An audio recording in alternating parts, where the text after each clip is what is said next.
Hello guys, I'm John, and today we're going to do something a bit different because honestly I feel like I have to talk about this just because I feel like I have so much to say and I have so many thoughts on the whole matter. Yeah, as you can already guess, it's about J.K. Rowling and all the things that have been going on in the past couple of days, weeks, but let's be honest, also in the past couple of years.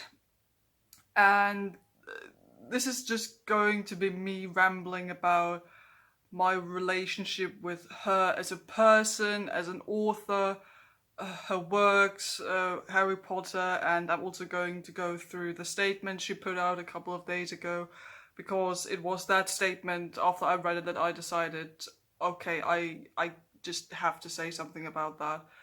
So there's going to be a lot of different things. I'm trying to keep it as structured as possible, so I apologize if this is just me rambling about my personal feelings, about my personal thoughts.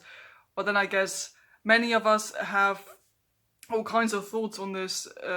So I guess where I wanted to start is just kind of telling you my personal relationship, if you can put it like that, with J.K. Rowling and her work and her as an author, because this is one of the things that personally hit me a lot. Because when we go back like 10, 11 years, when I was about 12 years old, I remember having just read all of the Harry Potter books and I was like new to reading, so like I got really into books when I was 11, 12 years old, and the Harry Potter books kind of cemented a love for me for literature and for reading, because those books were amazing and I loved the characters and the stories. And then I went ahead and watched all the films, absolutely loved them, adored them. And I remember getting like special editions of the films, like 2 disc DVDs and all that. And on one of those DVDs there was a documentary, and I think the documentary was called 1 Year in the Life of J.K. Rowling or something like that. And it was about, yeah, her following her personal journey as she was finishing the Deathly Hallows. And it just kind of followed her writing journey, but also included like personal stuff, how she came to be an author, how she came up with the idea of Harry Potter, and a lot of personal stuff, also about her and the industry and all that. And little 12-year-old me was watching that, and it was at that point when I saw the documentary, and she talked about dealing with depression, and she talked about how the Dementors were her way of expressing her having nightmares and depression, all that.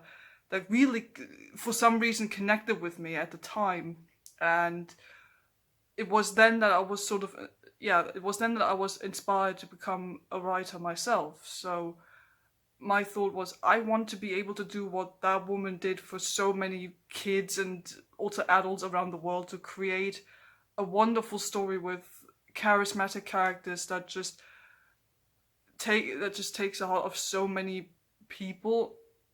And it was, yeah, while watching the documentary I was like, I want to do what she does. I want to write fun and great stories for people, or for myself, or whatever.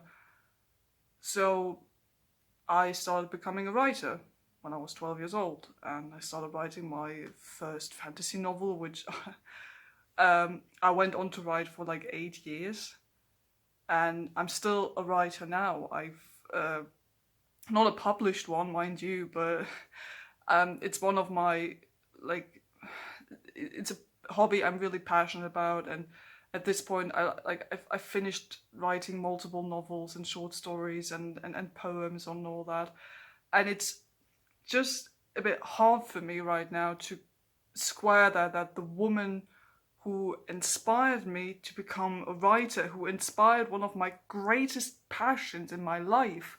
Like, if someone asks me, what do you do? How do you define yourself? Saying I'm a writer, I like to write and I love literature. That's one of my primary characteristics, so to speak. And she's the one who's responsible for that. So kind of watching this in the past couple of days, what has happened is very hard or difficult for me to understand. Not just because she's responsible for me becoming a writer, but also now that I'm older and I've realized I'm a queer person myself, and seeing that she has those opinions and does not support trans people, and just has this very misunderstanding, very hateful mindset. It's just very, very hard for me to kind of get that in line with, okay, this is also the woman I thought was so cool and interesting and passionate that she made me a writer as well. Because especially when I was younger and started to write stories, you could see that there was a lot of inspiration I took from her as a person and from the Harry Potter stories.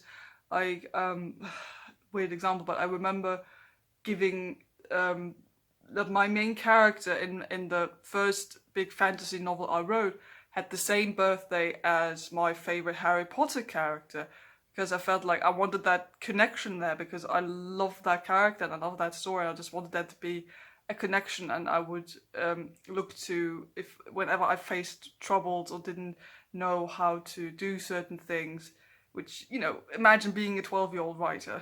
It's hard.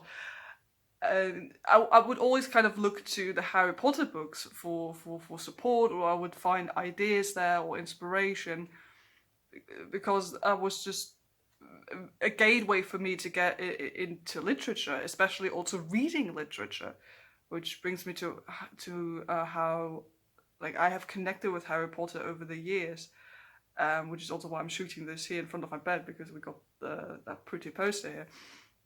Like, Harry Potter, I already mentioned it, is sort of responsible for me being a huge lover of literature of all sorts. They are not the books that directly got me into reading, but they were basically the series of books I read right after deciding, okay, I really want to read more literature, I want to get into reading and books and all that. And those were the books my mother had on her bookshelf, because she and my older brother would read those books and always then go to the film together. I was a bit too young when the first film came out, so I only started going with them to the cinema when I was a bit older. But this was just something I was very much aware of while still being a young child. Like, for example, my brother doesn't really read a lot of books, but the Harry Potter books are the only books he's ever read and, like, actively followed. And then went to the cinema to watch the films with my mother. It was just something I was always kind of aware of. This, oh, Harry Potter is a cool thing, and even my brother reads those books, and my mum is really interested in them as well. My grandma also absolutely adores the Harry Potter books and Fantastic Beasts and all that, which is great, because every time I get to visit my grandma, she loves talking about Harry Potter, and I do enjoy talking with her about Harry Potter. And to me, this was just always kind of present thing where I knew, oh, this is something that's fun, that's entertaining, and it was for me this gateway into literature, because I knew when I decided, okay, I want to get more into literature, this was automatically the first thing I gravitated towards, because I knew, oh, this is something a lot of people like and people in my family like, so I want to get into that. So yeah, I have very fond memories of Harry Potter when I was a teenager. It was just something that most of my friends or people my age were into, and it was a great gateway to, like, having conversations with people, because you always kind of knew that most likely people had read or seen Harry Potter, so you always kind of had something to talk about that both of you liked. And it's just something that became, like, a big part of my personality when I was younger, in regards to me being a writer, and that being something that developed a lot over the years. And yeah, it's just a part of me that like Harry Potter was always a gateway for so many things. Like Harry Potter was the first book series I read in multiple languages because I thought I have such a strong connection to this story. I want to be able to get that or comprehend that story and these characters in multiple ways. So when I started reading books in different languages, those were the first books I read because I was so familiar with them and I loved them so much, and I felt like I could understand these words and these characters and these storylines in no matter the language or no matter the circumstances that I would read them. And I immensely enjoyed these conversations with my friends when we were younger, but also now, like it's always kind of this first conversation you have with someone you're getting to know, and you're talking about fandom, stuff like that, literature. There's always this kind of familiar question, like, what do you think of Harry Potter? What's your Hogwarts house? And all that kind of stuff. And I love talking about that. Like, I remember having big conversations with one of my best friends, with them being like that they are a Gryffindor, and I was like, oh, I wouldn't have thought you were a Gryffindor, and they were like, but you were definitely a Ravenclaw, and I'm like, yeah, isn't that obvious? So it's just that kind of thing that I guess not just me, but so many people my age have. That is just something that makes you connect with people. It's something that's very easy to talk about. So I'm going to talk a bit more later towards the end about how, if my relationship to the Harry Potter franchise, the books or the films or whatever, has changed. But for now, I just kind of want to introduce this idea of what my sort of personal relationship with the author and with the series is. So when did things starting to go sideways? I first started to think that J.K. Rowling might be a bit problematic, or at the very least annoying, when she started revealing all those things about so many different characters or storylines after the fact. You know, I think everyone had this moment at some point where we were like, oh, can this woman just stop? No one cares and it's ruining the story. That was sort of the first time where I was like, this woman can be a bit annoying at times. But, you know, it wasn't necessarily problematic. It was just something where she was like, okay, this is her position as an author, and she feels like she can add on to that and explain stuff, blah, blah, blah, blah, blah, which, you know, is her decision to add on to the story years after the fact, and it's left to us if we want to accept that, because death of the author and all that. So we can choose what we care about.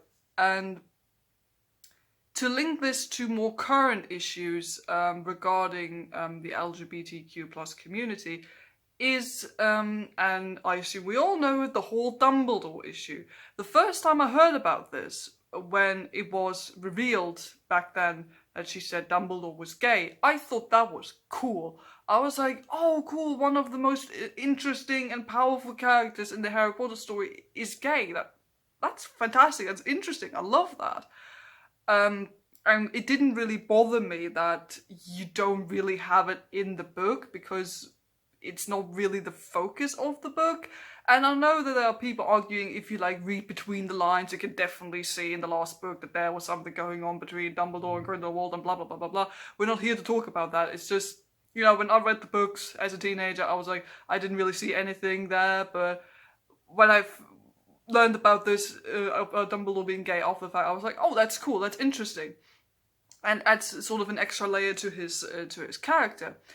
But then it started to become problematic when they started doing the Fantastic Beasts film, and I was a bit torn in the beginning, because I was like, okay, it's sort of like her tweeting, her adding on to stuff that's already like more than 10 years old at this point, where people are like, do we really need that much more? So I was like, do we really need a story about Fantastic Beasts? Like, when they announced the Fantastic Beasts film would come out, I was like, how are they going to make a film about a really thin fictional textbook? And then they said, oh, we're gonna have 5 films. I was like, are they insane? That's just money making. I was like, woman, let it go. But then, of course, when the film came out, I went to see it at the cinema. I even have it's out of frame, but I have a poster of the first Fantastic Beasts film, like right there. I even have the script book, I think, as well. And I love that film. That film was fantastic. Yeah, and admittedly, it was also because of a sense of nostalgia, because I was like, oh, this is my childhood, this is me being a teenager again, enjoying the Harry Potter world, the Harry Potter characters with my friends. And that was fun. That was fun, and I enjoyed that first film a lot. It was then a couple of months later, after the first film came out, and discussions about the second film came up, and it was decided, okay, Dumbledore and Grindelwald are going to be in this. And it was then that it was announced that the homosexuality of Dumbledore would not be explored in the films. And this is sort of what tipped me off for the first time, like properly, because I felt like J.K. Rowling has been saying this for so many years, and she tries to be very inclusive or of queer people and people of color and all kinds of different diverse human beings. But when she's given the opportunity, and you can't tell me she didn't have a decision there. She definitely was the one who could make a decision there and tell the filmmakers whether to put this in or not. That it was decided not to explore Dumbledore's homosexuality in the films. And I was like, why the hell are you not doing that? You've been saying this for over 10 years now, woman, and now you're finally given the opportunity to put it in text into a story where it finally makes sense to put it there, because arguably you didn't need to write it into the last Harry Potter book, but now it makes sense because we got the character and we got Grindelwald there, so it would make sense to explore that. So why the hell are you not putting it in the text and make it canon? Because it's not canon. Since I already mentioned Death of the Author, there are people who can elect to choose that Dumbledore is straight because it's not in the books and it's not in the films. Therefore, it's not canon.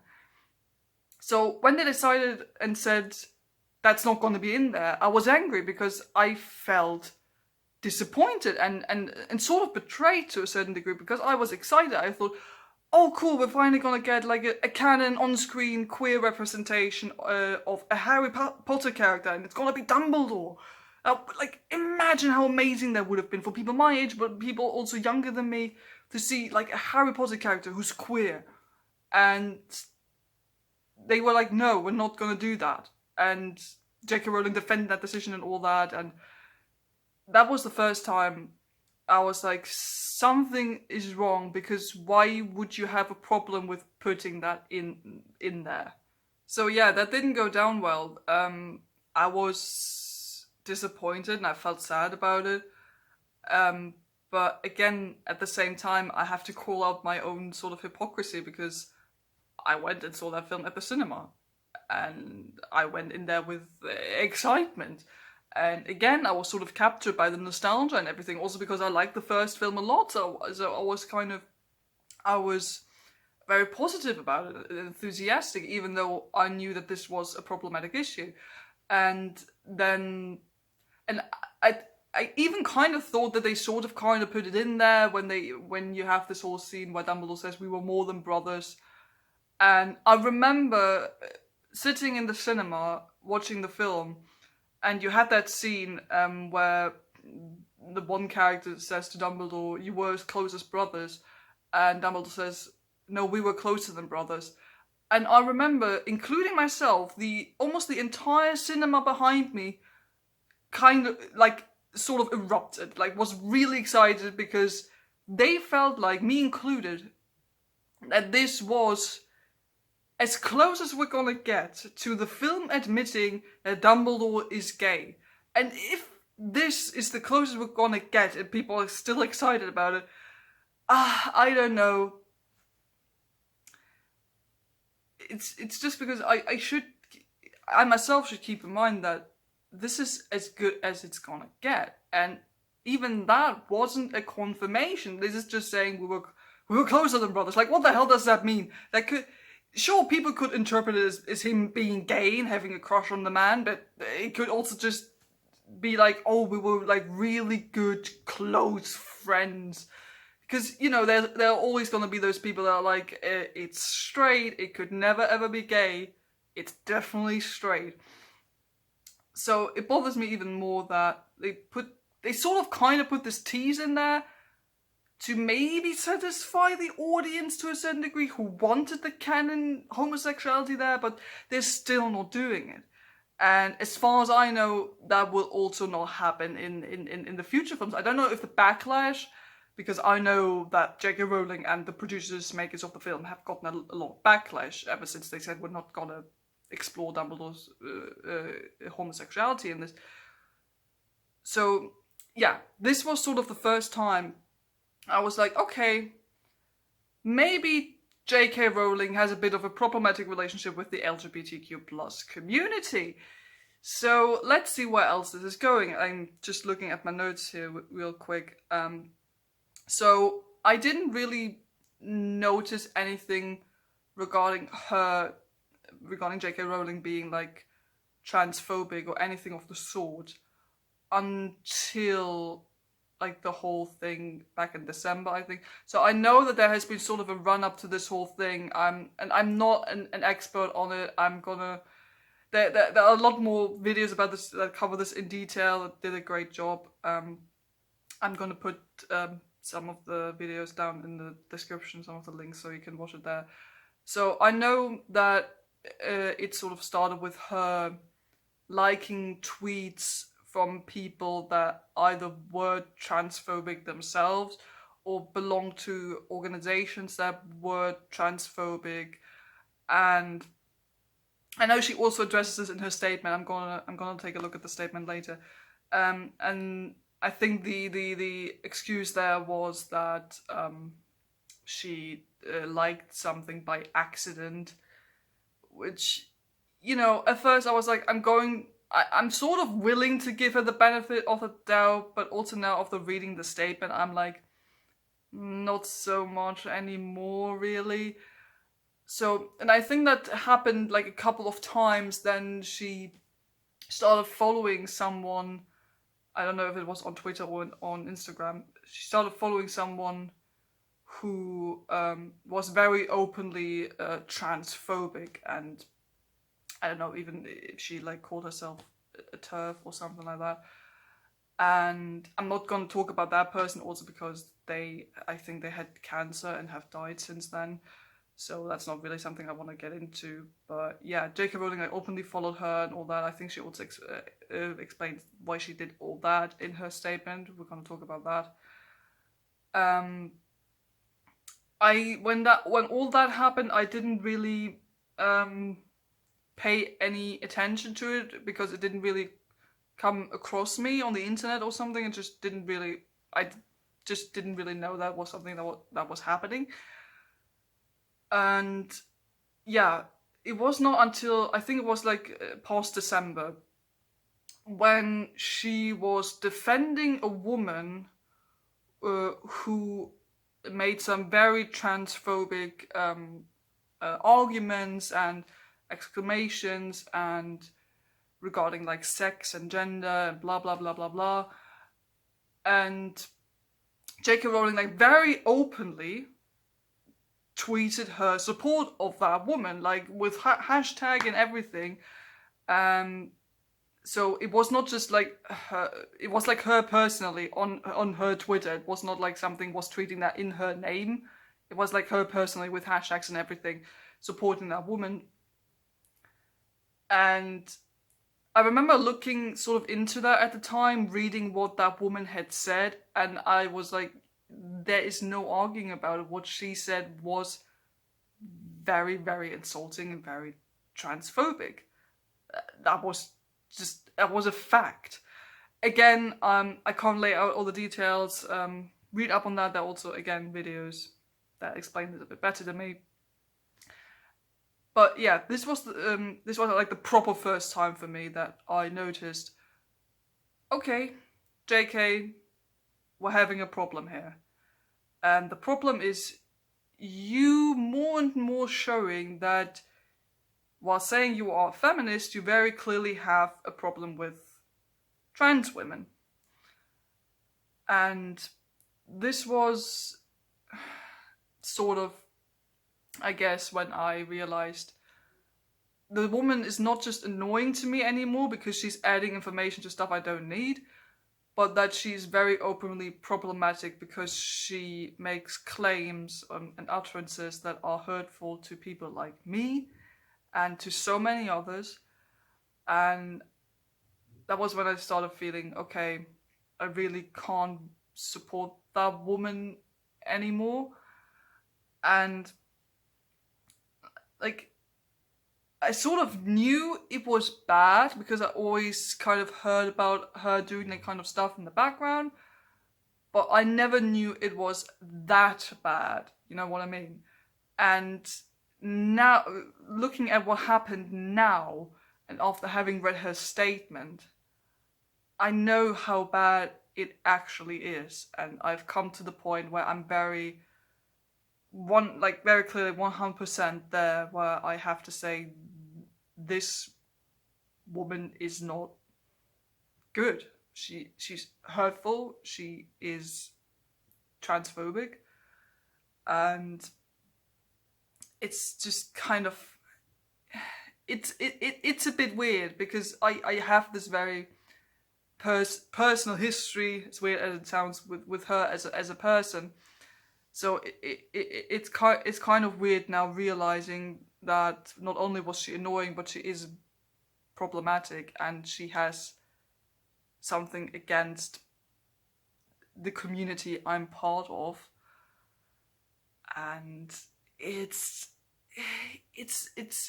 just, it's bad. And the fact that she like sort of doubled down on this, that she not only commented on that article, whatever it was, I'm going to talk about it in a second, but she doubled down and then put out that very weird, bad statement that made me think, yeah, we got a huge problem here. So to set this up before we go into the statement itself, what happened in the last couple of days or weeks is that there was, I'm not quite sure, I think it was an article or something that used the phrase people who menstruate. And J.K. Rowling tweeted in reply in a very obviously mocking tone, said, people who menstruate. I think there's a word for those kind of people. I think it could, woman could rhyme with something like that. And I don't know the exact tweet, but you get what I'm driving at.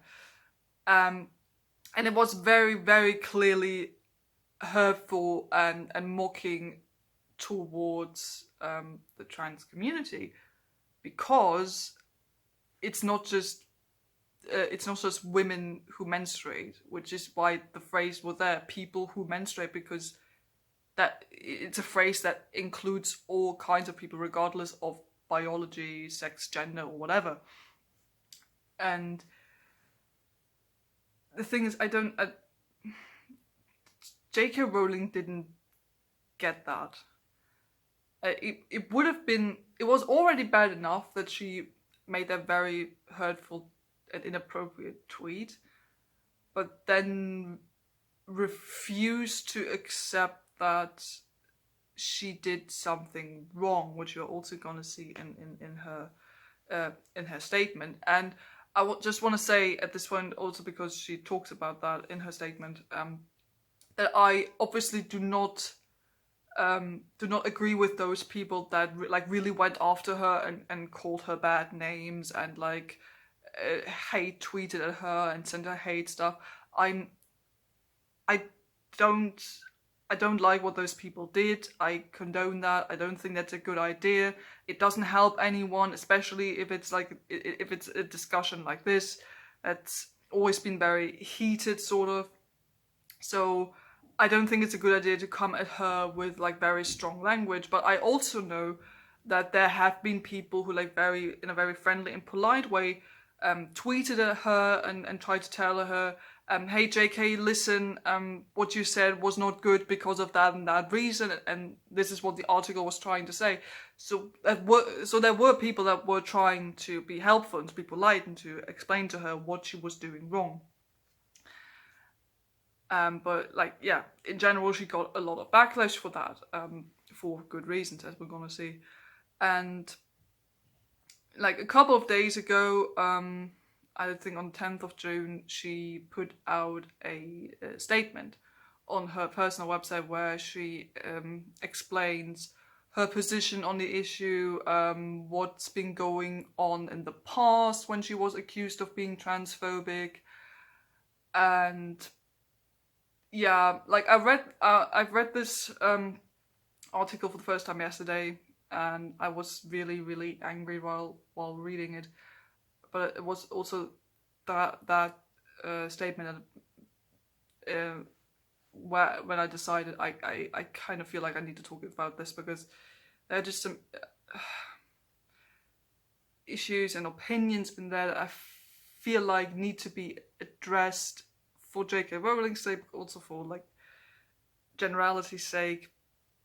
And yeah, we're just gonna like get in there, go through the statement, and I'll tell you all my thoughts I had while reading it.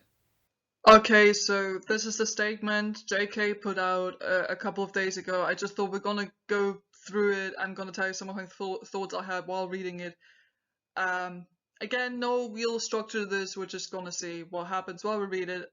Also, just in case you haven't read it yourself, you're gonna see the whole thing, and I'm inviting you to read along. And yeah, and if you want to read it again after you watch this video, it's on her personal blog. You can find it, it's right there. But for now, let's just get into it. So, let's just read it. This isn't an easy piece to write for reasons that will shortly become clear, but I know it's time to explain myself on issues surrounded by toxicity. I write this without any desire to add to that toxicity. Okay, good opening. I honestly agree. I honestly think that this is what she thought while writing this, that she didn't really want to, didn't mean anything bad by it. I'm willing to believe that. For people who don't know, so this is the thing that happened in December, what I mentioned earlier. Last December, I tweeted my support for Maya Forstetter, a tech specialist who'd lost her job for what were deemed transphobic tweets. I remember being kind of annoyed that she puts transphobic in like quotes, because they were very clearly transphobic, but obviously not to her. She took her case to an employment tribunal, asking the judge to rule on whether a philosophical belief that sex is determined by biology is protected in law. Judge Taylor ruled that it wasn't. So there again, you have what happened in December. My interest in trans issues predated Maya's case by almost 2 years, during which I followed the debate around the concept of gender identity closely. I've met trans people and read sundry books, blogs, and articles by trans people, gender specialists, intersex people, psychologists, safeguarding experts, social workers, and doctors, and follow the discourse online and in traditional media. The thing is, while I'm willing to believe that she did actually talk to trans people, or at the very least read books on the issue or by trans authors, I'm still baffled by how she doesn't get what the issue is, or what people see, why people have a problem with her. If she's done all the research, I don't understand why she doesn't see the problem, or isn't at the very least willing to listen to people from that community telling her why she's wrong. So on one level, my interest in this issue has been professional, because I'm writing a crime series set in the present day. My fictional female detective is of an age to be interested in and affected by these issues herself. But on another, it's intensely personal, as I'm about to explain. Okay, so all the time I've been researching and learning, accusations and threats from trans activists have been bubbling in my Twitter timeline. Again, I bet that happened, and like I said, I don't like it that people actually send her threats and hate mails, because that doesn't help with anything. So she goes on to say, this was initially triggered by a like, she puts that in quotations again, I don't know why. When I started taking an interest in gender identity and transgender matters, I began screenshotting comments that interested me as a way of reminding myself that I might want to research later. On one occasion, I absentmindedly liked instead of screenshotting. That single like was deemed evidence of wrongthing, and a persistent low level of harassment began. So this was the thing I mentioned earlier, where she apparently liked a transphobic tweet, and again, at this point, I'm still sort of willing to give her the benefit of the doubt that she didn't maybe do that on purpose or didn't know any better or whatever. So she goes on to say, months later, I compounded my accidental crime by following Magdalene Burns on Twitter. So that's the tweet follow I talked about earlier, where she followed someone who has transphobic opinions. Magdalene was an immensely brave young feminist and lesbian who was dying of an aggressive brain tumor. I followed her because I wanted to contact her directly, which I succeeded in doing. However, as Magdalene was a great believer in the importance of biological sex and didn't believe lesbians should be called bigots for not dating trans women with penises, dots were joined in the heads of Twitter trans activists, and the level of social media abuse increased. What I'm noticing now, reading this a second time, is that she already here talks about trans activists exclusively, which is a thing that runs through the whole essay. But I'm pretty sure that it wasn't just trans activists or only trans people who called her out on her opinions. I'm pretty sure that a lot of just like decent-minded people did that, which what I'm seeing here already starts this sort of underlying threat she seems to feel about or for the trans community or the trans activist community. So yeah, this is already why I started thinking, this is not gonna end well. I mention all this only to explain that I knew perfectly well what was going to happen when I supported Maya. I must have been on my 4th or 5th cancellation by then. If you have a 4th or 5th cancellation, you might want to consider changing some of your behavior. Just, I don't know, maybe it should give you food for thought, blah, language. I expected the threat of violence to be told I was literally killing trans people with my hate, to be called a, excuse me, cunt and bitch, and of course for my books to be burned, although one particularly abusive man told me he'd composted them.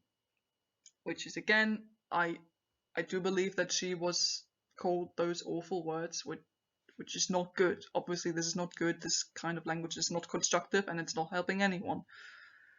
What I didn't expect in the aftermath of my cancellation was the avalanche of emails and letters that came showering down upon me, the overwhelming majority of which were positive, grateful, and supportive. They came from a cross-section of kind, empathetic, and intelligent people, some of them working in fields dealing with gender dysphoria, and trans people who are all deeply concerned about the way a socio-political concept is influencing politics, medical practice, and safeguarding. My problem here with this sentence when I read it was that she's saying that all these kind messages came from kind, empathetic, and intelligent people, which sort of implies that everyone else is emotionally dumb and not intelligent.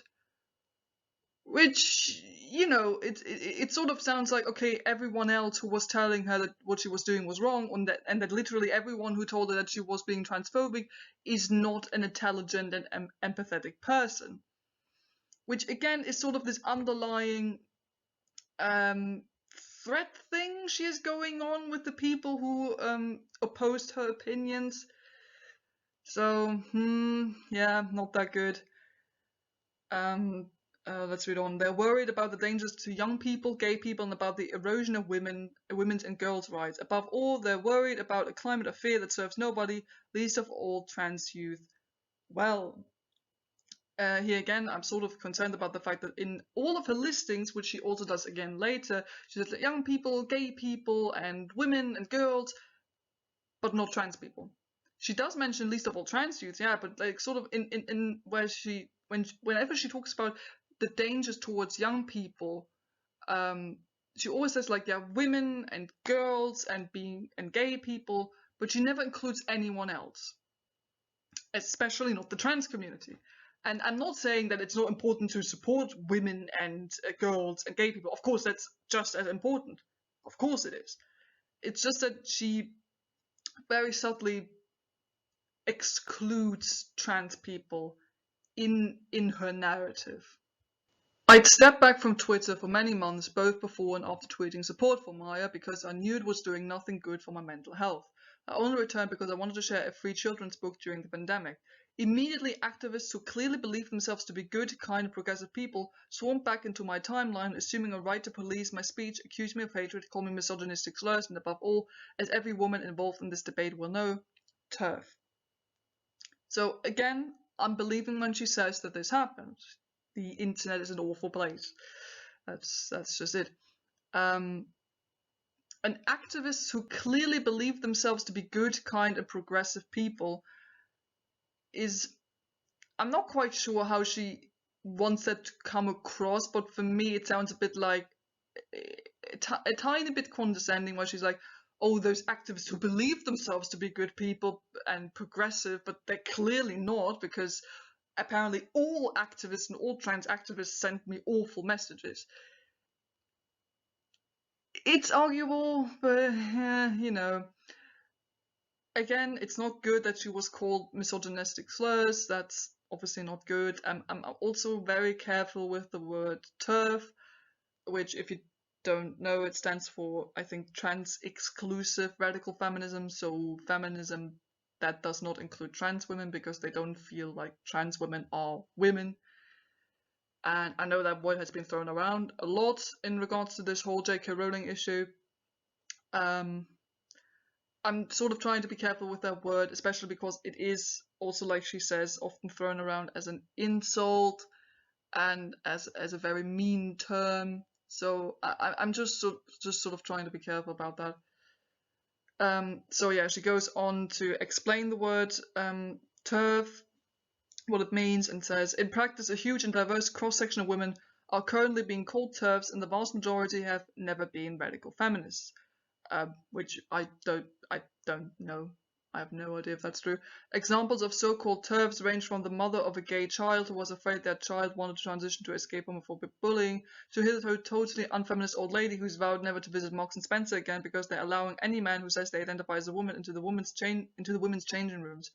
Ironically, radical feminists aren't even trans exclusionary. They include trans men in their feminism because they were born women.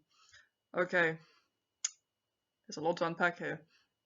So, the examples she gives are transphobic to a certain degree. Like, from the mother of a gay child who was afraid their child wanted to transition to escape homophobic bullying is something I don't think really happens. Like, she goes, I know that she later goes on to talk a bit more about people wanting to transition to escape bullying, or I don't know what, it's gonna become a bit weird. But you know, weird. Here's a totally unfeminist old lady who's vowed never to visit Marks and Spencer again because they're allowing any man who says they identify as a woman into the women's changing rooms.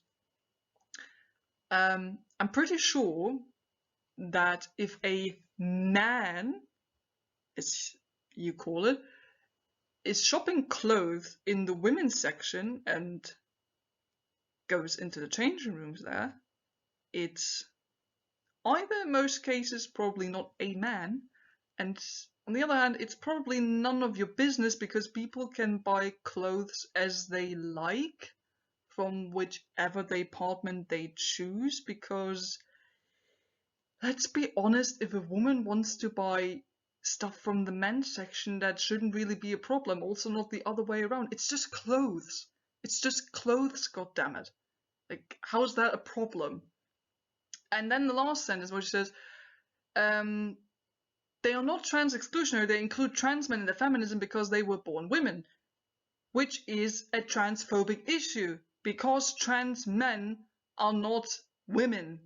They are men who just happen to have a vagina, but they're men. They're not women.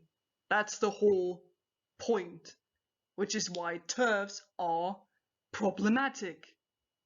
Because they exclude trans women because they feel like they are not real women, but they try to include trans men because they feel like they are women, which is totally misgendering that person.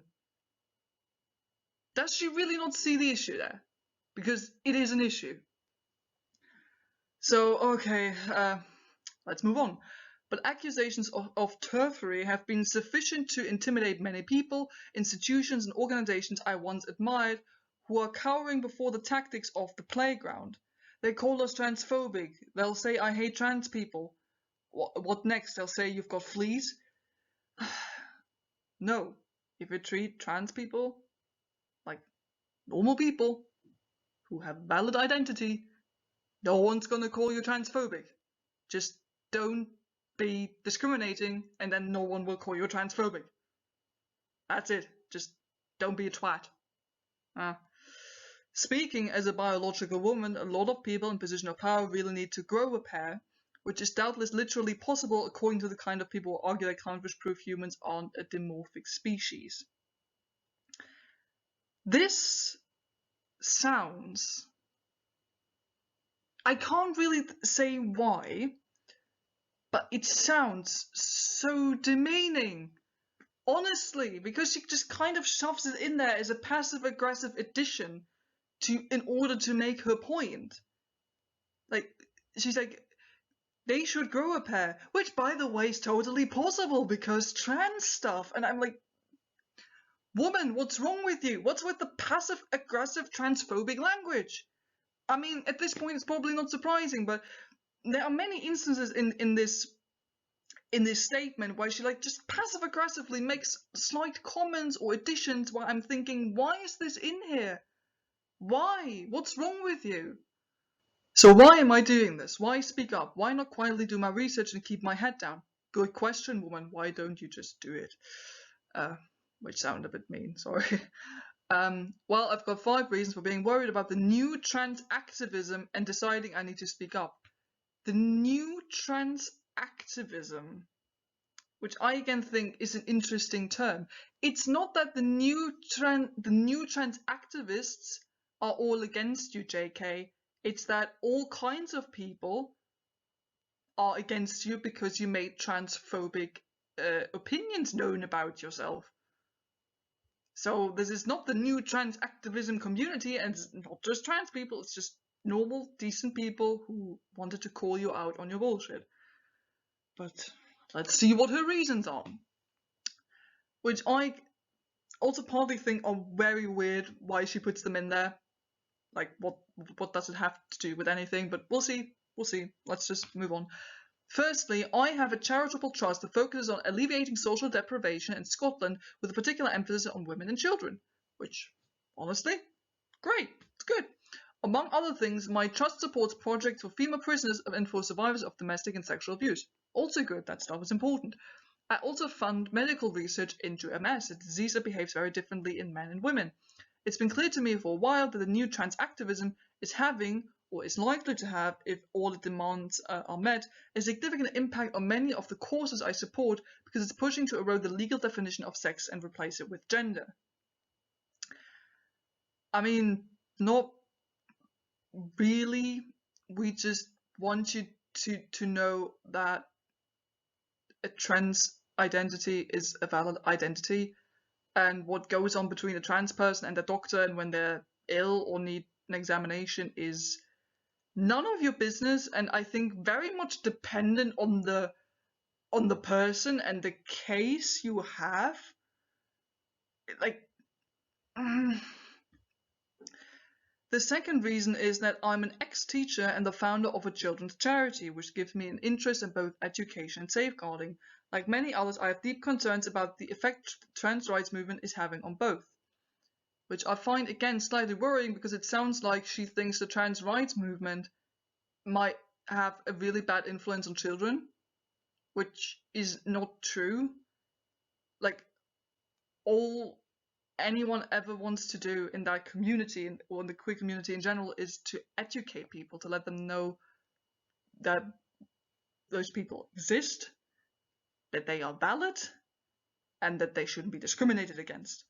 There is literally no harm in what trans rights movement or Black Lives Matter or feminism or whatever kind of movement you want to put there is doing. They just want to educate people. They're not there to have a bad influence on your education. They're not there to harm the safeguarding of your children. That's not what's going on here.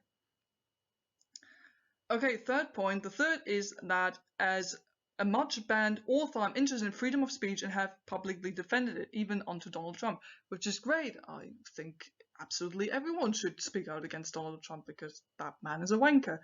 And yeah, freedom of speech, great, but freedom of speech only works if you're not harming anyone.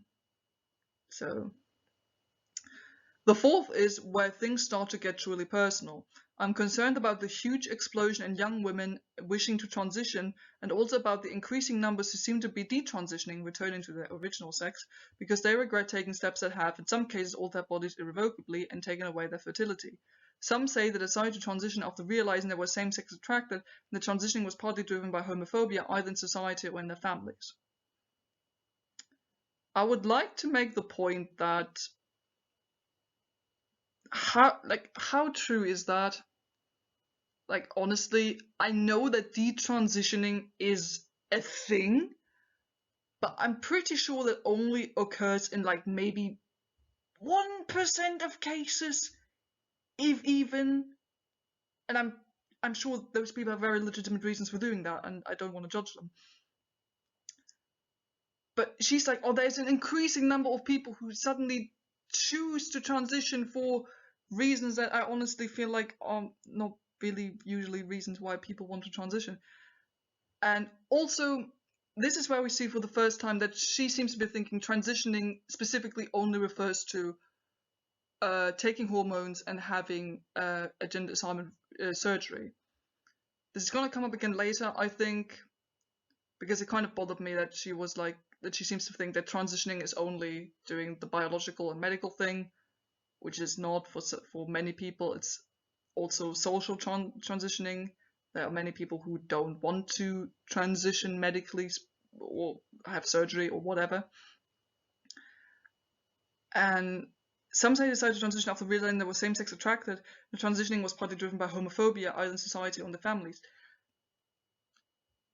Again, not quite true. I think there's a part of the trans community where people thought they were just gay, or I don't know, but later realized that it is not just that they are actually trans. There is a point there that a lot of people sort of start out when they're young thinking that they might just be gay, but then later realize that this is sort of, I don't want to say symptom, but you know what I mean. It's just sort of a precursor of what they're actually about to realize about themselves. But it's not like people transition because they want to escape like, no. Why would you put all of that hard work, all that effort that is goddamn hard and annoying to do in order to medically transition?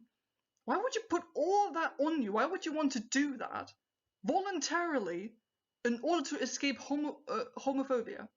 Do we really believe that's what people would do?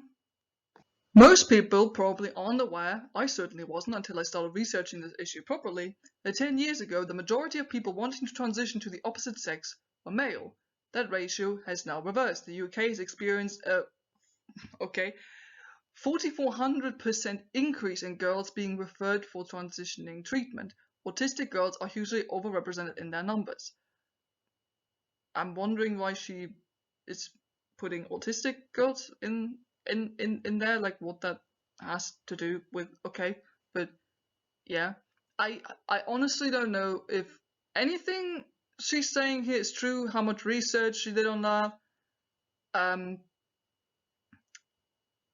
what that has, even if that's true, what that has to do with anything that now more people want to transition from female to male than they wanted to transition from male to female. Like, even if there is like a change there in the numbers, why is that important? Is like, why? The same phenomenon has been seen in the US. In 2018, American physician and researcher Lisa Littman set out to explore it, and in an interview she said, quote, "Parents online were describing a very unusual pattern of transgender identification where multiple friends and even entire friend groups became transgender identified at the same time. I would have been remiss had I not considered social contagion and peer influences as potential factors." Littman mentioned Tumblr, Reddit, Instagram, and YouTube as contributing factors to rapid onset gender dysphoria, where she believes that in the realm of transgender identification, youth have created particularly insular echo chambers. First off, it's not that trans people just decide one day that they're trans. It's not like a sudden realization you have when you wake up and decide, oh, I suddenly want to live as the other gender or whatever. It's not really that it happens like that.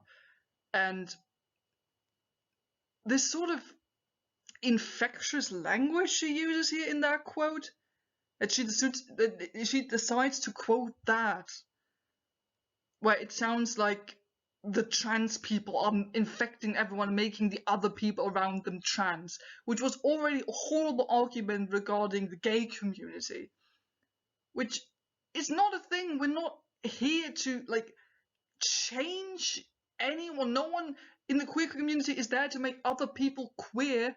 That's not how it works. The only thing I can kind of see there is that, yeah, maybe if you yourself realize you're queer and you start to be more open about it, you start seeing that a lot more people around you are queer as well. Or maybe people around you start realizing things about themselves because you yourself are more open about your queerness. But that it's not like it's not like a social contagion as it's used here. It's not how it works. She says about the paper, her paper caused a furore. She was accused of bias and of spreading misinformation about transgender people, subjected to a tsunami of abuse and a concerted campaign to discredit both her and her work. The journal took the paper offline and re-reviewed it before republishing it. However, her career took a similar hit to that suffered by Maya Forstetter. Lisa Littman has dared to challenge one of the central tenets of trans activism, which is that a person's gender identity is innate, like sexual orientation. Nobody, the activist insisted, could ever be persuaded into being trans. Yeah.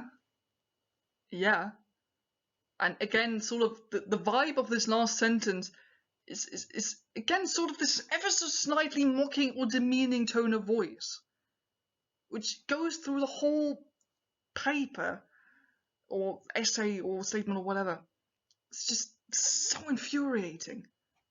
The argument of many current trans activists is that if you don't let a gender dysphoric teenager transition, they will kill themselves. In an article explaining why he resigned from the Tavistock, an NHS gender clinic in England, psychiatrist Marcus Evans said that claims that children will kill themselves if not permitted to transition do not align substantially with any robust data or studies in this area, nor do they align with the cases I have encountered over decades as a psychotherapist. Again, I don't know how true this is, or who this psychiatrist Marcus Evans is, but I would argue that it is important to let your child, if you're a parent, to let your child explore themselves. If you do notice that they might be trans or whatever, or experience gender dysphoria or whatever, that you let them explore themselves. Because otherwise, yes, it can be dangerous for your kid when they become a teenager or when they're older, because they weren't able to express themselves. The writing of young trans men reveal a group of notably sensitive and clever people. Well, thank you. The more of their accounts of gender dysphoria I've read, with their insightful descriptions of anxiety, dissociation, eating disorder, self-harm, and self-hatred, the more I've wondered whether if I'd been born 30 years later, I too might have tried to transition. The allure of escaping womanhood would have been huge. I struggled with severe OCD as a teenager. If I'd found community and sympathy online that I couldn't find in my immediate environment, I believe I could have been persuaded to turn myself into the son my father had openly said he'd have preferred. This is just this is, people do not choose to be trans in order to escape something. Because believe me, there would be much easier things than deciding to be trans or deciding to transition or whatever. I'm like, JK, no. Even if you had been born 30 years later and were the same age as me roundabout, if you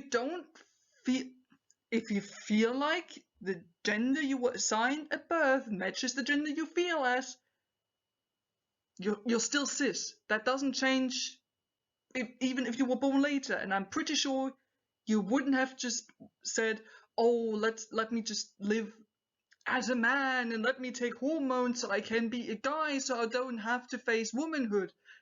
That's just not how it works, JK. That's not how it works.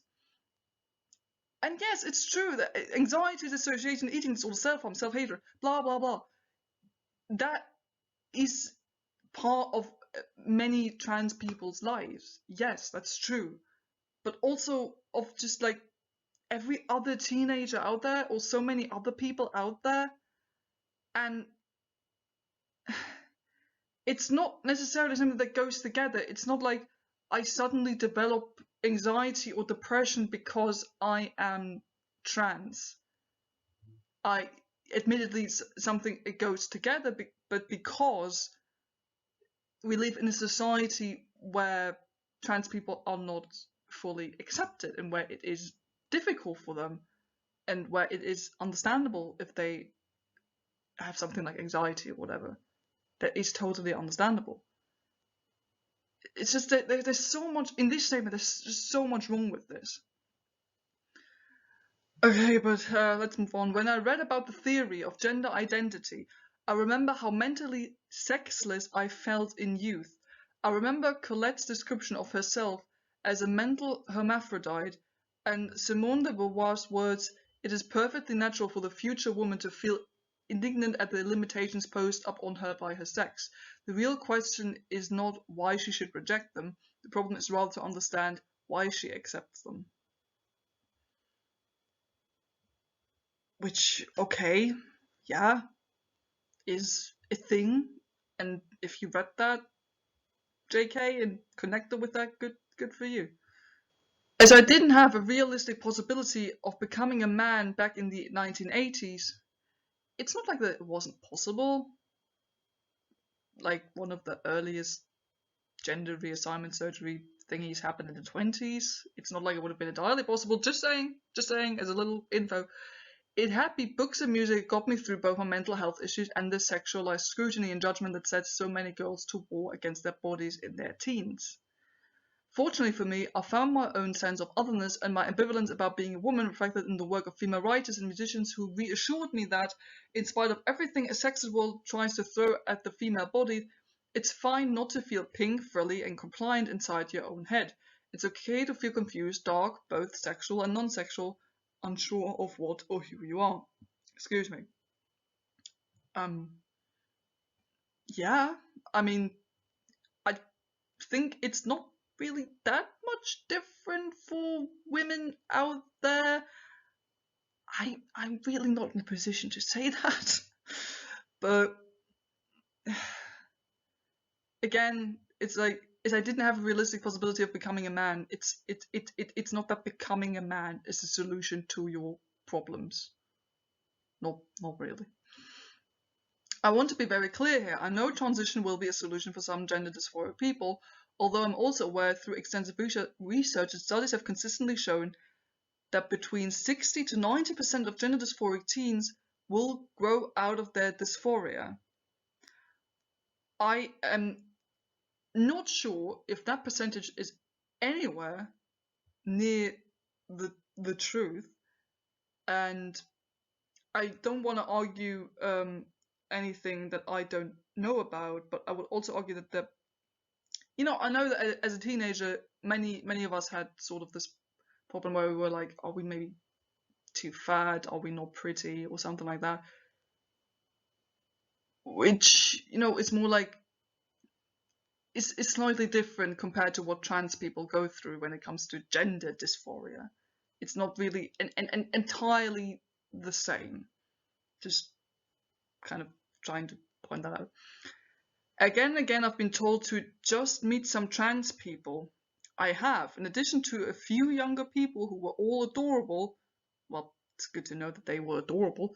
I happen to know a self-described transsexual woman who's older than I am and wonderful.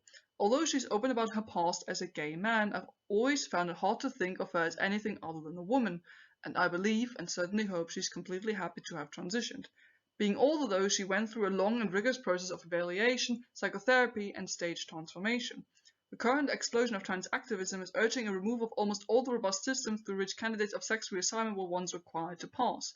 A man who intends to have no surgery and take no hormones may now secure himself a gender recognition certificate and be a woman in the sight of the law. Many people aren't aware of this. Okay, this is something that got me so angry yesterday when I read this for the first time.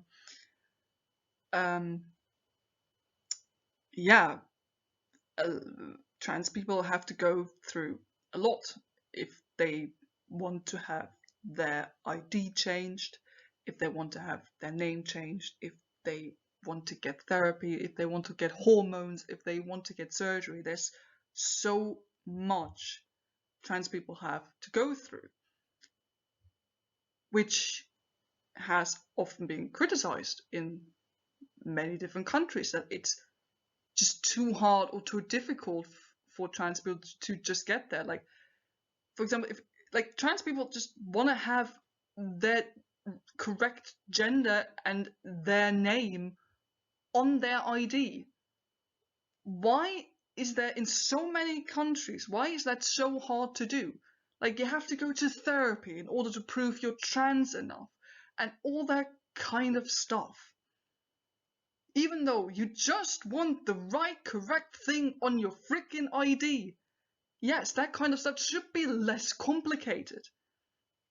And then she goes on, this point just really got to me, where she was like, oh, a man could just say he's a woman and then walk into the women's bathroom. This has never happened.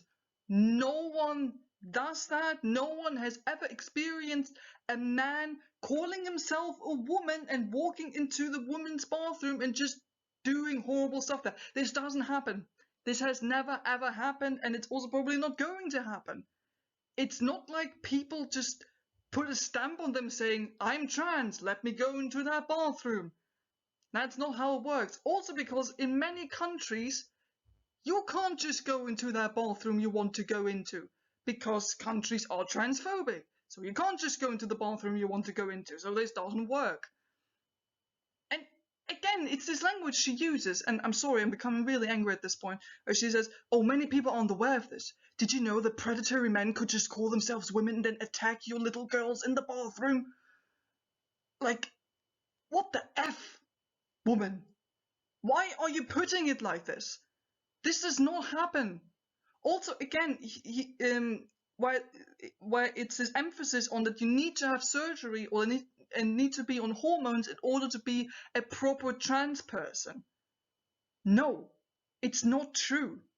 This is like a trans person who had surgery and is on hormones is not more or less valid than a trans person who is at the beginning of their transition. They're valid.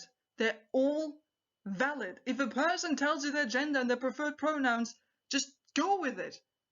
Go with what the person tells you. It's what you do with everyone else. It's what you do with trans people. It's what you do with cis people. So why is this so hard for everyone? Okay, let's just move on. We're living through the most misogynistic period I've experienced. Are we sure about that? I mean, I know things aren't perfect, but the most misogynistic period ever? Back in the 80s, I imagined that my future daughters, should I have any, would have it far better than I ever did, but between the backlash against feminism and the porn-saturated online culture, I believe things have got significantly worse for girls. Never have I seen women denigrated and dehumanized to the extent they are now. From the leader of the free world's long history of sexual assault accusations and his proud boast of grabbing them by the pussy, to the incel, involuntarily celibate movement that rages against women who won't give them sex, to the trans activists who declare that TERFs need punching and re-educating. Men across the political spectrum seem to agree. Women are asking for trouble. Everywhere, women are being told to shut up and sit down or else. I agree. We still have a lot of work to do in regards to feminism and making everyone equal, especially when it comes to women. That is not something I'm going to argue against. She has a point that is important, and men like Donald Trump who say stuff like that are awful human beings that should not be in a position of power. And though I have to say, TERFs, while they maybe should not be punched in the face, they maybe should be re-educated, as you call it. Yeah, because their positions are hurtful to people. So, yeah. And she goes on to say, I've read all the arguments about femaleness not residing in the sexed body and the assertions that biological women don't have common experiences, and I find them too deeply misogynistic and regressive. It's also clear that one of the objectives of denying the importance of sex is to erode what some seem to see as the cruelly segregationist idea of women having their own biological realities, or just as threatening, unifying realities that make them a cohesive political class. The hundreds of emails I've received in the last few days prove this erosion concerns many others just as much. It isn't enough for women to be trans allies. Women must accept and admit that there is no material difference between trans women and themselves. I mean, yeah, kinda. A trans woman is not less of a woman than a woman who was born with a vagina. Like, they're the same. They're both valid. They're both women. They both feel like women. They both say they're women. They both are women. So, yeah. I don't really see, and again, because she sort of mentioned it earlier with like medicine and how it influences that. This is something entirely personal. This is nothing. It's got nothing to do with you. I'm pretty sure the trans women have their own talks with their doctors and physicians, or I don't know what. This is not really. This is not what this is about, and this is something deeply personal and very individual to everyone. So, and no one is trying to eradicate the position of like biologically born women. No one is saying that. No one is saying we have to push the cis women down in order to make the trans women like, no. Everyone just needs to get on the same level. Everyone is on the same level. We're all valid. That's just it. When no one's trying to push anyone down. No one's trying to say cis people are less worth than trans people. No one's saying that. But as many women have said before me, woman is not a costume. Woman is not an idea in a man's head. Woman is not a pink brain, a liking for Jimmy Choo's or any of the other sexist ideas now somehow touted as progressive. Moreover, the inclusive language that calls female people menstruators and people with vulvas strike many women as dehumanizing and demeaning. Show me the women, especially show me the cis women who have a problem with that kind of language. Show me those people who have a problem with calling, like, using the phrases menstruators, people with vulvas, people who menstruate. Who has a problem with that kind of language? If you read that, you know if that applies to you or not. Why would you feel offended by that? Why? Why would that strike a woman as dehumanizing and demeaning? I think if someone feels demeaned by using the phrase menstruators and people with vulvas, like, why? I'm pretty sure that doesn't happen to most women.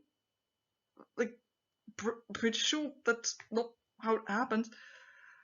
I understand why trans activists consider this language to be appropriate and kind. For those of us who have had degrading slurs spat at us by violent men, it's not neutral, it's hostile and alienating. I don't understand how that language is just as horrible as something like violent, sexist people, men, would throw at you. I'm pretty sure that's not the same level of bad language. Pretty sure it's not. Which brings me to the fifth reason I'm deeply concerned about the consequence of the current trans activism. I've been in the public eye now for over 20 years and have never talked publicly about being a domestic abuse and sexual assault survivor.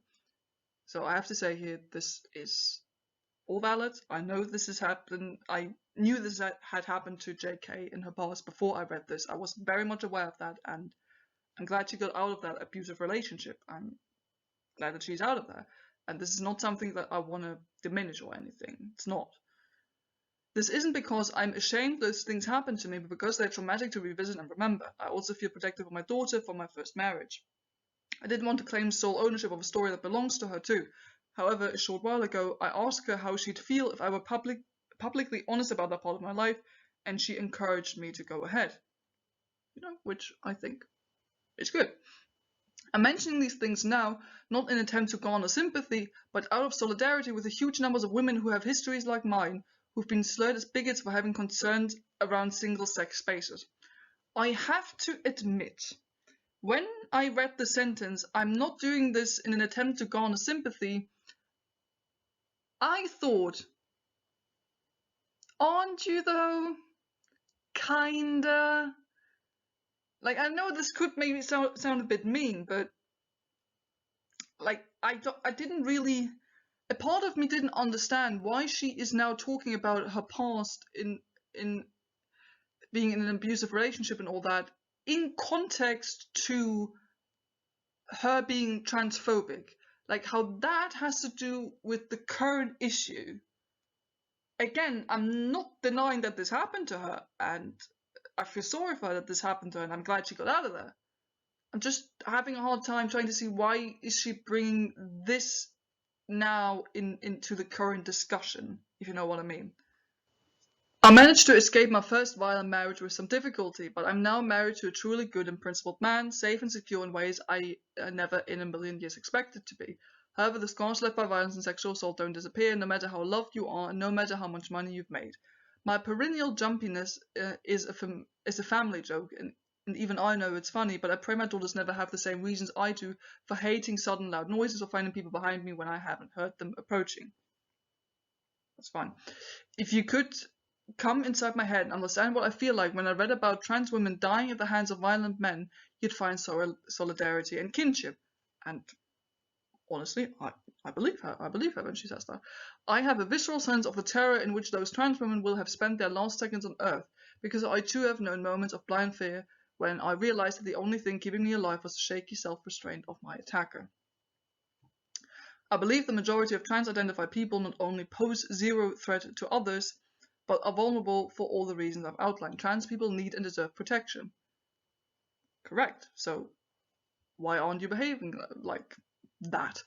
Like women, they're most likely to be killed by sexual partners. Trans women who work in the sex industry, particularly trans women of color, are at particular risk, which is unfortunately true. Like every other domestic abuse and sexual assault survivor I know, I feel nothing but empathy and solidarity with trans women who've been abused by men. Which is honestly, it's fine, and I honestly believe her when she says that. So I want trans women to be safe. At the same time, I do not want to make natal girls and women less safe. When you throw open the doors of bathrooms and changing rooms to any man who believes or feels he's a woman, and as I've said, gender confirmation certificates may not be granted without any need for surgery or hormones, then you open the door to any and all men who wish to come inside. That is the simple truth. Already talked about it. It is not the truth. You're not going to open the door to a public bathroom and see someone who does not belong there. You're gonna see someone who just wants to pee. You're just seeing someone who wants to use the toilet, for goodness sake. That's what's happening. Also again, how she says that rooms to any man who believes or feels he's a woman. If you see someone in the bathroom wanting to use the toilet, and you're maybe not sure when you see them what gender they are, you can be pretty sure they are the gender for for the bathroom they're in for. It's if she says it's a man who believes or feels he's a woman in that bathroom, that's a woman. Most likely a trans woman, maybe. But no, you do not open the door to any and all men who wish to come inside. This is not how it works. I'm getting upset about that again. I already talked about it. But I think we're all seeing what the issue is here, okay? So let's move on. On Saturday morning, I read that the Scottish Government is proceeding with its controversial gender recognition plans, which will in effect mean that all a man needs to become a woman is to say he's one. Wonderful! That would be so easy for so many trans people, would make things so much easier. To use a very contemporary word, I was triggered, ground down by the relentless attacks from trans activists on social media when I was only there to give children feedback about pictures they'd drawn for my book on the lockdown. I spent much of Saturday in a very dark place inside my head, as memories of a serious sexual assault I suffered in my 20s recurred on a loop. That assault happened at a time and in a space where I was vulnerable, and a man capitalized on an opportunity. I couldn't shout out those memories, and I was finding it hard to contain my anger and disappointment about the way I believe my government is playing fast and loose with women's and girls' safety. The thing is, I don't want to talk down on her. I don't want to diminish the fact that she felt triggered or felt bad about it, because that's a very serious issue, and I'm sorry that happened to her. It's just that she seems to have a fundamentally wrong understanding about this whole thing, how it works, if you want to put it like that. And I think that's the problem here, that she just in her can't really wrap her head around how this actually works, and that is the problem here, I think. Late on Saturday evening, scrolling through children's pictures before I went to bed, I forgot the first rule of Twitter: never expect a nuanced conversation, which is actually kind of a good joke, and reacted to what I felt was degrading language about women. I spoke about, even if she felt like that was degrading language about women, why did she put it in such a mocking, demeaning way? I spoke up about the importance of sex and have been paying the price ever since. I was transphobic. I was a, excuse me, cunt, a bitch, a turf. I deserved cancelling, punching, and death. You are Voldemort, said one person, clearly feeling this was the only language I understand. Again, this kind of language is not helping, and it's not good that she gets that kind of language. That is not good, and I'm sorry that happened to her. It would be so much easier to tweet the approved hashtags, because of course trans rights are human rights, and of course trans lives matter. Yes, like, why is she putting this in italics as if it were a theoretical joke? Trans lives do matter, and trans rights are human rights, so... Scoop up the woke cookies and bask in a virtue signaling afterglow. There's joy, relief, and safety in conformity. As Simone de Beauvoir... How is conformity... How is saying trans rights are human rights and maybe using the hashtag trans lives matter or something like that, how is that conformity? It's just being a decent human being. As Simone de Beauvoir also wrote, without a doubt, it is more comfortable to endure blind bondage than to work for one's liberation. The dead, too, are better suited to the earth than the living. Okay.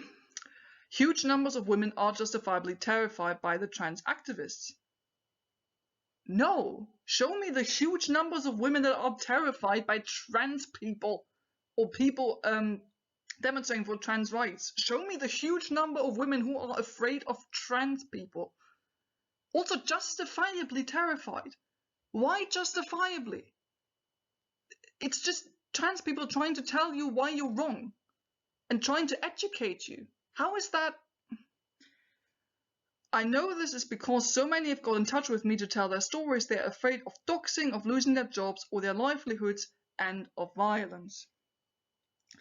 But endlessly unpleasant as its constant targeting of me has been, I refuse to bow down to a movement that I believe is doing demonstrable harm in seeking to erode women as a political and biological class and offering cover to predators like few before it. No one is trying to erode woman. The phrase woman, the term woman, the concept of being a woman. No one is trying to erode that. No one.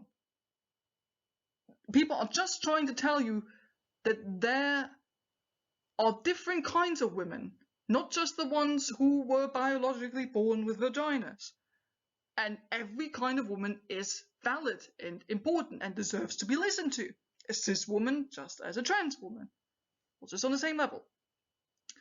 I stand alongside the brave women and men, gay, straight, and trans, who are standing up for freedom of speech and thought and for the rights and safety of some of the most vulnerable in our society. Here again comes this list where she's like the most vulnerable in our society, where she almost includes everyone except trans people. Young gay kids, fragile teenagers, and women who are reliant on and wish to retain their single-sex spaces. But not trans people. Trans people do not belong to the vulnerable in our society. But the gay kids and the teenagers and the cis women do. Polls show those women are in the vast majority and exclude only those privileged or lucky enough never to have come up against male violence or sexual assault, and who've never troubled to educate themselves on how prevalent it is. Again, I just want to know who these majority of women are that feel threatened by this new trans activism, because I don't know any. The one thing that gives me hope is that the women who can protest and organize are doing so, and they have some truly decent men and trans people alongside them. Political parties seeking to appease the loudest voices in this debate are ignoring women's concerns at their peril. In the UK, women are reaching out to each other across party lines, concerned about the erosion of their hard-won rights and widespread intimidation. Yeah, but I'm pretty sure that these women are not complaining about trans people trying to erase their one right. I'm pretty sure it's not trans women that they're talking about. None of the gender critical women I've talked to hates trans people. On the contrary, many of them became interested in this issue in the first place out of concern for trans youth, and they're hugely sympathetic towards trans adults who simply want to live their lives, but who are facing a backlash for a brand of activism they don't endorse. The supreme irony is that the attempt to silence women with the word TERF may have pushed more young women towards radical feminism than the movements seen in decades. Again, she's talking about so many things as if they were a fact, and I just don't see how. The last thing I want to say is this. I haven't written this essay in the hope that anybody will get out a violin for me, not even a teeny weeny one. I'm extraordinarily fortunate. I'm a survivor, certainly not a victim. I've only mentioned my past because, like every other human being on this planet, I have a complex backstory which shapes my fears, my interests, and my opinions. I never forget that inner complexity when I'm creating a fictional character, and certainly never forget it when it comes to trans people. Okay, then why are you not willing to listen to the trans people when they tell you that what you were believing might not be entirely decent or true? All I'm asking, all I want, is for similar sympathy, similar understanding to be extended to the many millions of women whose sole crime is wanting their concerns to be heard without receiving threats and abuse. Which is true. No one should receive threats and abuse. No one should. No, that shouldn't happen to anyone. And this is the end of the statement. I wish I could sum up my thoughts on this, but we went through this whole thing in almost kind of an hour, so I think you got all my thoughts on it. Okay, so at the end, there sort of stands the question: can I still enjoy Harry Potter? Can I still enjoy Fantastic Beasts? And for me personally, the answer is very clearly yes. Of course, I love those characters. I love that world, and I love reading those books and watching those films. Because for me personally, it's very easy to separate the art from the artist, and I'm able to enjoy things regardless of the person who wrote them. Also, because in this case, it doesn't feel like there are expressions of those hurtful opinions J.K. Rowling has. They are not in her books. And for me, I've never had difficulty sort of separating the fiction from the reality behind it. So for me personally, that is not the issue. I'm probably going to watch the next Fantastic Beasts film, even though I didn't really like the last one, but that's besides the point. and I'm gonna read those books again, and I'm gonna watch those films again, and I'm gonna love them, and I'm gonna enjoy them, and I'm still gonna ask people, what's your Hogwarts house? What do you think? Because it's a part of me, and it's a fandom and a series and characters I have enjoyed for more than 10 years now. And J.K. Rowling can't take that away from me, because, like I already sort of said, the author is dead, and I can decide for myself what I want to enjoy and what I'm taking from the story that she wrote. But that's not to say that I cannot understand why someone would say that they can't enjoy this anymore. Like, I totally get it. Honestly, there have been so many cases, especially in recent memory, where things came out about actors, writers, producers, whatever, that were really, really bad. And like, we just have to think about like Kevin Spacey or Harvey Weinstein, like those kinds of people, and now J.K. Rowling as well.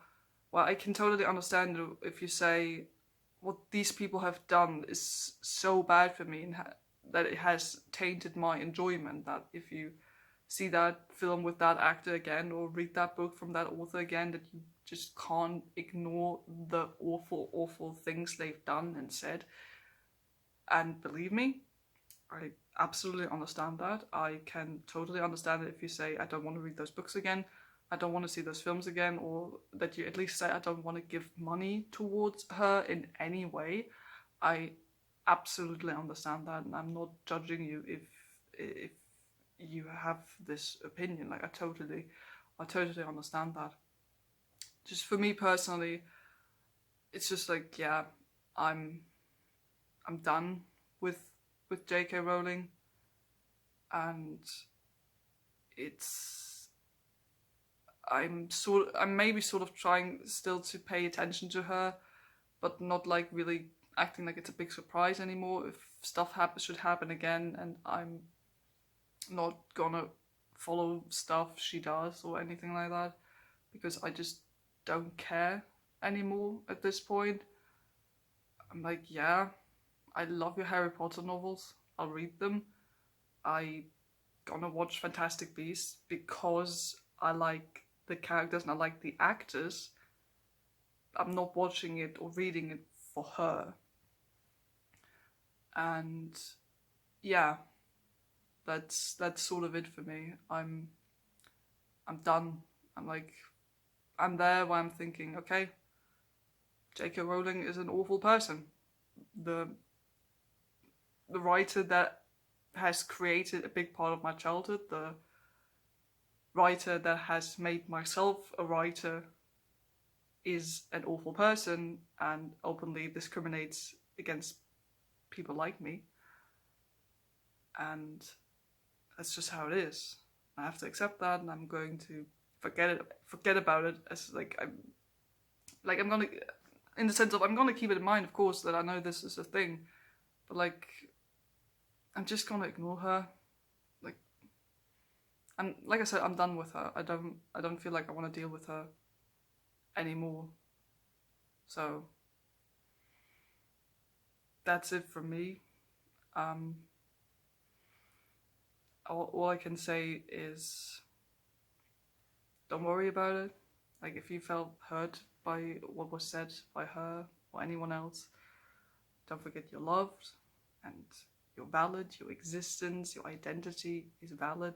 No one can take that away from you, and we're all gonna be fine.